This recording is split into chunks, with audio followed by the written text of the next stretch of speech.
Salut tout le monde, c'est Maxel FCB. Le récap de la semaine 11, c'est maintenant. Ok, petit récap de la semaine 11. On va aller très rapidement du lundi 10 mars au dimanche 16 mars. Excusez-moi, on va essayer d'être un peu rapide. Il y a eu du lourd cette semaine. Du coup, on commence ici lundi 10 mars avec de la Liga 1-1 Gijón contre Espanyol Barcelone. Tranquille, c'est un match, à un moment ça a joué un minimum. West Ham 1-0, défaite contre Newcastle. Donc c'est quelque chose de normal qu'on avait prédit que Newcastle irait ici chercher 3 points pour se redonner les couleurs face à West Ham en attendant le match de finale de FA Cup face à Liverpool. 1-1 Lazio contre Udinese. Bon, c'est pas un match qu'on a suivi ici et il n'y a pas plus que ça à dire. Mardi, du coup, on a eu les retours, la première salle de 8e retour de la Ligue des Champions, de la C1, j'aime bien le dire comme ça. Barça-Benfica, du coup, qui s'est soldé par un 3-1. Barça a bien géré son match. Ils ont fait ce qu'il fallait. Ils ont marqué les buts en première mi-temps. Et ensuite, ils ont géré le match pour ne pas avoir de blessés en attendant le match. La confrontation assez lourde qu'ils devaient avoir contre l'Atlético ce week-end. Leverkusen-Bayern München, c'était un 2-0. Donc là, c'est critique parce que j'avais pronostiqué que Leverkusen pouvait quand même aller gagner cette rencontre, mais pas se qualifier. Et ici, vraiment, le Bayern les a nullifiés. 5-0 cumulé. Le Bayern qui monte les muscles, le Bayern qui est très très chaud. Mais vous inquiétez pas que l'Inter est aussi là. Et du coup, Inter Feyenoord 2-1. Pourquoi je dis Inter Feyenoord je parle de l'Inter directement parce que l'Inter va rencontrer le Bayern. Donc ici, 2-1 contre le Feyenoord. Ils devaient gérer leur match, ils l'ont encore gagné. Et on a eu la très grosse surprise, entre guillemets, surprise. Même si moi aussi, j'avais pas prédit, mais j'avais voté en faveur du PSG ici. Face à Liverpool, ça s'est joué au penalty. Le PSG est parti chercher sa qualification en C1 et a éliminé le gros, l'ogre Liverpool. Voilà, l'équipe qui fait peur à tout le monde cette année, qui faisait peur. Et donc, je parle au passé. Parce qu'il s'est passé des choses cette semaine et du coup, 1-0 pour le PSG qui est parti se qualifier donc au penalty face à Liverpool. Donc du coup, de l'autre côté, la deuxième salle du coup. Dortmund-Lille ici, Lille qui a offert son match à Dortmund comme d'habitude, comme les équipes françaises savent bien le faire, comme Monaco l'a bien fait d'abord. Lille aussi les a rejoints et a offert le match ici au BVB 2-1, du coup le BVB passe. Arsenal qui possède l'égalité ici à PSV, bon, ils se sont rattrapés dans leur tête, ils se sont dit bon voilà, on s'est pris une tollée 7-1 au match aller. Ici 2-2 face à Arsenal, c'est un bon score. Ici, j'avais pronostiqué que Bruges pouvait quand même aller faire des petites choses. Ici, ils se sont fait 3-0 totalement par Aston Villa. Donc voilà, Aston Villa qui passe, même si je ne les trouve pas assez méritants du fait de leur parcours assez dégueulasse en C1. Et Madrid qui se fait éliminer avec une grosse polémique contre l'autre Madrid ici, Atlético contre Real, grosse polémique pour l'Atlético, le penalty de Julian Alvarez, nanani nanana, etc., etc. Je ne souhaite pas participer dans cette polémique, à cette polémique. Elle ne m'intéresse pas du tout. On piétine les deux autres clubs, donc ça veut dire moi je me place dans un angle de vue où je suis supérieur et je les regarde d'en bas. Donc ça ne m'intéresse pas la polémique. En tout cas, victoire du RMA ici qui va continuer. Du coup là on peut aller voir rapidement le tableau des phases finales. On se retrouve en quart du coup. Arsenal qui a soulevé son adversaire, qui va se retrouver contre le Real Madrid. Ici, très forte rencontre hein, ici, hein. La meilleure rencontre ici de ces quarts, l'une des, si ce n'est la meilleure. Ça se tape avec le Inter Bayern ici que je trouve aussi très fort et que je trouve que l'Inter n'est pas sous-estimé du tout et il faut faire attention. Ici, il y a un petit Barça BVB, bon, on sait comment ça va se régler, un PSG Aston Villa aussi, on sait comment ça va se régler. Donc ici, il y a deux rencontres assez calmées et deux autres rencontres où on ne sait pas forcément qui va passer. Arsenal RMA, j'aurais plus tendance à dire Arsenal, ils sont pas mal en ce moment. Et Real, ils font un peu plus peur. Ils gagnent en Liga à chaque fois par un but, c'est un peu de la chance, c'est un peu bizarre, ils jouent pas très bien. Donc ici, je dirais Arsenal, Barça, BVB, Barça. Inter, Bayern, je pourrais pas dire. Et PSG, Aston Villa, PSG. Donc ça veut dire on en est là. Quart de finale le 8 et le 9 avril pour la C1. Et on en est là du coup pour ces quarts de finale et cette phase de Ligue des Champions. Jeudi, du coup, on avait aussi également l'Europa League. L'Europa League ici, on a eu Bilbao qui est passé contre la Roma ici, très gros match. Ils ont remonté vraiment à l'aller. Je crois du coup il y avait 2-1 pour la Roma.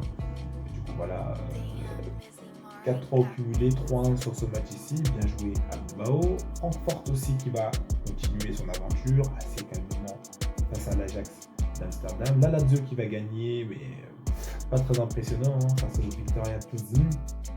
aussi l'Olympiakos qui sort, Lyon qui se gère très bien, voilà, qui va continuer, Man United qui a passé la Sociedad, donc bien joué à eux, les Glasgow Rangers qui éliminent le Fenerbahçe au penalty, et Tottenham qui a géré tranquillement son match. On va aller voir un peu, ils en sont où ici dans la phase finale. Du coup, ouais, ça commence à ressembler à quelque chose tout doucement. Tottenham-Francfort, ça peut se guetter. C'est qui eux? Je sais pas c'est qui Bonne. Contre la Lazio. Ok. De l'autre côté, OL contre Man United. Et les Glasgow contre Bilbao. Ok, donc ça veut dire qu'on en est là ici. Bon, c'est pas très sexy. Je pense qu'en demi, on aura des rencontres voilà, qui. Bon. Même là en quart ça va, ça c'est une rencontre assez sexy, ça va aussi. Les deux autres ici, bon c'est un peu moins. Et j'espère qu'on aura une belle finale ici d'Europa, qu'on ira peut-être regarder. Normalement on est des fans de foot, je pense qu'on ira regarder même si on fait les gens qui boycottent un peu l'Europa. Jeudi du coup on a également la Conference League qui a été jouée. Rien d'intéressant, je regarde un peu, Chelsea qui est passé, la Fio qui est passé, à 5-4, hein, donc ça veut dire c'est très chaud. Et le Betis qui est passé, qui sont gérés totalement. Donc je vais aller voir vite fait et tout, on va aller voir aussi rapidement ça donne quoi dans l'arbre final. Mais bon, ça doit pas être très sexy, c'est de la conférence, là c'est très dur de faire des belles affiches. Ok, la Fio et le Betis qui vont se rencontrer ici, donc ça sera une première belle affiche.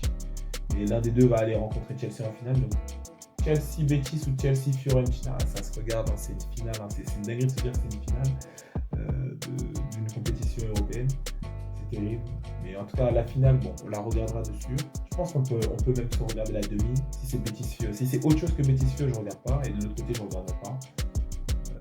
Moi, on regardera dessus l'une des demi, enfin la demi ici et la finale ici. Chelsea contre soit la Fio, soit le Betis Séville. Voilà. Vendredi, Las Palmas de Deportivo, 1-1 Nice Auxerre. Nice qui continue à foutre la merde hein, avec son classement. San Paoli 1-0 contre Offenheim, Genoa 2-1 contre Lecce. Le classement en Ligue 1 du coup, on est sur un Nice voilà, qui est bien descendu, hein, c'est bien fait, hein, parce que regardez, les deux derniers résultats sont pas bons. Ceux de Monaco sont meilleurs, ceux de Marseille, voilà. Marseille avait une petite avance, ceux du PSG, voilà, perfecto comme d'habitude, et voilà Nice qui continue de se faire talonner et qui se fait même rattraper par Lyon. Donc Lyon qui peut aller peut-être demander une place et tout en C1 totalement. Donc ça veut dire voilà Nice, reprenez-vous. Prochain match contre Monaco, ça sera compliqué d'aller se reprendre ici contre Monaco, mais voilà, vous jouez pour rester dans les places qualificatives directes pour la C1. Samedi, on a des petits résultats ici en Liga. 1-0 Celta Vigo Real Baila. Mallorca 2-1 Espagnol Barcelone qui perdent 2 fois en une semaine. Je crois qu'ils avaient fait égalité, du coup ils font une égalité, une défaite. Bon. Villarreal 2-1 Real. Ici j'avais pronostiqué que le Villarreal allait quand même aller embêter le Real. C'est chose faite. Ils les ont embêtés beaucoup en début de rencontre. Donc c'est pas mal. Le Villarreal méritait vraiment mieux sur ce match. Même si je ne l'ai pas vu, j'ai regardé le débrief. Et le Villarreal méritait quand même un peu mieux. Ici, il y a eu un gros kiki de Bondy, voilà, qui a mis le doublé. Donc ici, voilà, c'est les individualités qui ont fait encore une fois de plus gagner le Real. Mais le Villarreal méritait mieux. C'est dommage pour eux. Gijón 1-1 contre Valence. En PL, Everton 1-1 West Ham. 4-2 Nottingham Forest Ipswich. Voilà, Nottingham Forest continue de se gérer. 2-2 City Brighton. Grosse frappe de Marmouche ici contre Brighton, ici à City. Donc ça veut dire très gros but de M. Marmouche qui sauve vraiment à lui tout seul et qui empêche City de sombrer à lui tout seul. Southampton 2-1 contre les Wolves et Brentford qui est parti gagner à Bournemouth, donc ça c'est pas mal ça. Du coup le classement, l'APL, bon Liverpool qui bouge pas comme d'habitude. On est sur Arsenal qui reste 2, Nottingham 3, quand même à 4 points d'écart. Ce serait pas mal pour Arsenal de conserver sa deuxième place pour montrer tout doucement que voilà. Ils sont en plus en moins 12 sur Liverpool ici. Chelsea qui est 4, ça fait plaisir de voir ici. City du coup qui est 5. Et Brighton tu vois qui est pas loin. Donc là ici, pour la 4ème place du classement, tu vois, on va dire que les 3 premières places sont à peu près données. Il reste plus beaucoup de journées, je dirais, il restera environ 20 équipes, on joue 19 du coup, 19 x 2, 38. 38 journées, on est à la journée 29. Il reste 9 journées, donc ça veut dire bon, moins de 10 journées. J'ai l'impression qu'on peut dire que les 3 premiers vont pas trop bouger, ils sont assez sérieux. puis la dernière place qualificative directe, tu vois, et tu as tout ça, même jusqu'ici. Mais on ne va pas Aston Villa revenir, on ne va pas Fulham revenir. Mais je dirais que ça se joue entre Chelsea, City, Newcastle et Brighton. Et franchement, si Brighton t'a accédé, franchement, pourquoi pas, quoi. Pourquoi pas.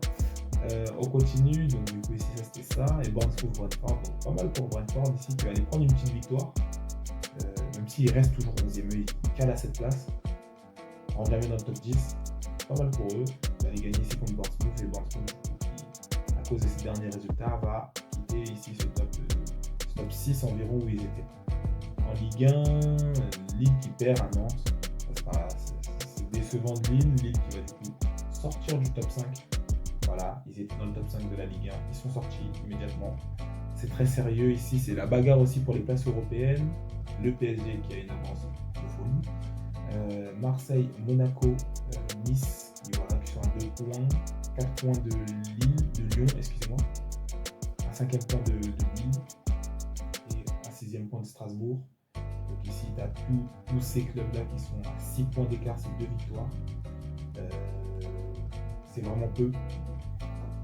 Ici, on est 18, je compte 17 personnes, donc 34 journées, 26, 4 plus 4, 8 journées.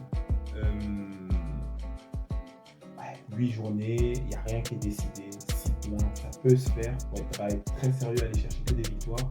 Ici, une défaite face à Nantes qui joue rien ici, c'est une aubaine pour les adversaires de Lille, et c'est une épine dans le pied pour Lille, parce qu'ils sont totalement capables d'aller chercher une victoire contre Nantes. Du coup, Monaco, eux, se sont gérés, ont pris un 2-0. Lens, qui est pas mal, qui est performant un minimum, mais voilà, qui fait partie de ces équipes-là qui perdent quand même pas mal, qui ne peuvent pas du coup rentrer en compétition pour les places européennes, qui ne peuvent pas à l'heure actuelle rentrer en compétition pour les places européennes avec les autres.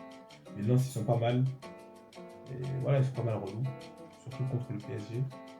En Bundesliga, Wolfsburg a perdu, ok. Là, les deux équipes montantes, comme je vous en avais parlé, 2-2. Voilà, c'est un match que j'ai pas pronostiqué, mais Fribourg et le Mainz, c'est deux équipes montantes qui se battaient souvent dans le top 8 ici, entre 8 et 10, et qui sont venus aller chercher des places ici dans le top 6 de la Bundesliga. Donc ça met un peu de fraîcheur, parce qu'on est habitué Bayern, Francfort, Leipzig, Stuttgart aussi, Dortmund, mais là tu vois que les deux ont déguerpi. Wolfsburg aussi qui est pas loin, Gladbach aussi qui s'insère aussi tout doucement. Donc tu as un classement ici en Bundesliga qui a beaucoup bougé. C'est pas mal de voir différentes équipes, plutôt que tout le temps les mêmes. Ici on a les deux mêmes, Francfort qui est pas loin non plus, Leipzig non plus.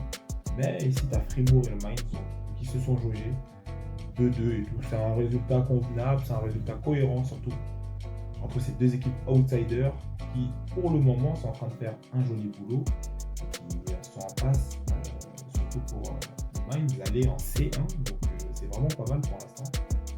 Et Fribourg ici qui irait en C4, je crois ici le bleu c'est la Conference League, ok, donc c'est de la C4. Ils peuvent peut-être aller voler la place de Leipzig qui n'a rien fait en C1, donc qui descendrait direct en C3 ou en C4. Bayern 1-1. Bayern 1-1, donc ça veut dire qu'ils sont à combien de points là? Ok, plus 6. Leverkusen est à moins 6 derrière le Bayern qui fait 1-1. Est-ce que Leverkusen peut aller concurrencer le Bayern? Il reste combien de journées? 26, ok. La même chose que... Ah non, il reste 2 journées de plus, donc c'est-à-dire il reste 10 journées. Bon. 17, 34. 4, 8, non, 8 journées aussi également. Ok. 8 journées également, 2 victoires et c'est fait. Compliqué, sachant que vous ne vous jouerez plus. Vous allez perdre 2 fois, il faut que tu ailles gagner 2 fois. Il faut être déjà. Faut que toi tu sois déjà exemplaire. Et que lui continue à faire des bêtises comme ça. Ok. Sachant qu'ils ont un quart ici contre l'Inter et que toi tu ne joues plus. Donc ça c'est intéressant. Werder Bremen, Gladbach 4-2, donc pour ça je disais Gladbach tout doucement, mais ils sont là. Et Leipzig qui casse le cul 2-0 à Dortmund, voilà, pour participer à mettre Dortmund toujours un peu plus loin dans cette Bundesliga et vous pensez vraiment qu'ils vont gagner contre le Barça avant de finir. En Serie A, ok, Monza Parme 1-1, Udinese et Las Verona 0-1. AC Milan qui gagne quand même, Torino 1-0. Donc on va aller voir un peu la Serie A, c'est quoi du coup. L'Inter premier, 3 points d'avance sur le Napoli, qui est également 3 points d'avance sur l'Atalanta, qui en a 5 sur Bologne. Bologne qui s'est inséré dans ce top 4. Bologne, avec sa victoire 5-0 à la Lazio. Bon, j'ai un peu spoil, mais Bologne qui s'est inséré dans ce top 4. Et la Milan 9ème, c'est la honte, même si c'est à quelques points à chaque fois. Et que globalement, je pense pas qu'ils finiront aussi loin que ça. C'est quand même la honte. On a voilà, le top 3 ici qui ne bouge pas tant que ça. Le Napoli était bien parti, mais l'Inter, c'est plus sérieux, c'est plus costaud. Donc pour l'instant, l'Inter qui est devant. Et du coup, dimanche, on a eu la grosse journée avec plein de gros matchs. Donc le Betis 3-2 allait gagner tranquillement après avoir gagné leur match en C3. C3 c'est l'Europa, C4 c'est la conférence, C2 c'est la Super Coupe d'Europe, gagnant de la C1 donc gagnant de la C3 du coup, et C1 c'est la Champions League. Bilbao aussi qui a gagné son match à Séville après avoir gagné en C3 aussi. Non attends, Betis je crois c'est de la C4 et Bilbao c'est de la C3, je crois. Ou les deux c'est en C3, je sais pas. Osasuna 2-1 Retafe. On doit jouer contre Osasuna, donc c'est pas mal de les voir perdre un peu. Rayo Vallecano 2-2 contre la Sociedad et le 4-2 magique du Barça, le meilleur club du monde, qui va venir du coup avec un match de retard, rester premier, que du vert, 0 défaite depuis 2025, que du bon pour cette équipe, des Cullers, des Blaugrana. Et voilà, on n'a pas encore joué le match retour contre Madrid. Eux, on les a joués 2 fois. On les a mis à 4 points d'écart. Il nous reste un match à jouer en plus. On peut les mettre à 3 points d'écart, à 7 points d'écart. En leur faisant avoir une autre défaite, 7 points d'écart également. Donc on mettrait les deux à 7 points d'écart. En portant le coup et en gagnant contre les gens et en gagnant surtout contre eux à chaque fois qu'on se rencontre. Donc eux deux ont fait égalité, donc ça nous a bien servi dans nos intérêts. Je vous ai dit, à partir du moment où les deux se sont tués, ont fait des défaites, des égalités en Liga, ils nous ont donné le championnat. Et cette fois-ci, Flick a bien parlé aux joueurs et on refera plus de bêtises. On était en avance de 1000 points et on va récupérer les 1000 points d'avance, ne vous inquiétez pas. ARS du coup qui se gère ici en PL face à Chelsea, 1-0. Donc là, regarde, c'est des matchs très importants, c'est des matchs, pas ici, c'est des matchs où tu joues ton classement et où tu joues les places qualificatives directes pour la C1 à 5e qui vont aller en Europa. Donc personne ne veut être à cette place un peu cruelle, entre guillemets. Et donc voilà, tu joues tes places qualificatives directes pour aller en C1. Chelsea et Arsenal, c'est dans ces places-là. Ici, avec une victoire, City serait remonté devant Chelsea. Ils n'ont pas eu de victoire. Ils ont fait un 2-2 face à Brighton, excusez-moi. Donc ici, Arsenal qui continue de se consolider et qui globalement ne va pas bouger, je pense, pour les places qualificatives de la C1. L'année prochaine, ils ont 4 points d'avance sur le 3. Donc, même s'ils sont capables de flop, je ne pense pas à cette puissance. 2-1 Fulham-Tottenham. Fulham, équipe assez relou, assez voilà comme ça. C'est une équipe qui se maintient toujours dans ces positions-là. C'est des équipes un peu comme Lens, qui ne sont pas assez constantes et régulières et assez fortes pour aller concurrencer des places en Europe, mais qui bottent des fois le cul d'équipes irrégulières comme Manu ou comme Tottenham. Ça fait plaisir. Et qui des fois concèdent des égalités surtout contre le Arsenal. Manu, Leicester, ok. Manu qui est en pétard. Manu qui est en pétard, ça fait plaisir à voir, mais c'est bizarre de les voir gagner 3-0 et de les voir aussi loin dans le classement, 3e. Bon, c'est mieux que 16e, tu vois. Ouais, la PL, c'est vraiment la PL. Hein. À des 13e places, t'as des Manu, des Tottenham, qui jouent pourtant en Europe en C3 et qui sont en quart, tu vois. Voilà, t'as des Leicester. Ah, Leicester, ça fait pitié de les voir là. Ouh, il y a une bagarre pour savoir qui va sortir. Ipswich, peut-être qu'il va. Ok, dans 17 ans, ouais, non, ils vont sortir. À eux de bosser pour pas sortir, ça veut pas sortir, mais ça fait pitié de les voir aussi pas à Leicester. En Ligue 1, du coup, Lyon qui s'est géré, voilà.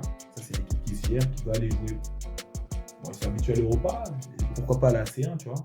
Le classement, il est là. 45, t'as 47, 47. Vous faites un truc bizarre, paf, nous direct, on arrive. Brest ici, Reims, On les reverra plus, hein, j'ai bien compris. Ouais, si on vous a vu une fois, vous avez fait une belle participation, et globalement on ne vous reverra plus. Ici, match arrêté. Je sais pas pourquoi. Je ne saurais pas vous dire. Est-ce qu'on peut avoir plus de détails? Interrompu. Non, est-ce qu'on sait? Non, est-ce qu'il y a des infos à propos de ce match? Non, pas d'infos. Ok. Bon, bah, le match a été interrompu.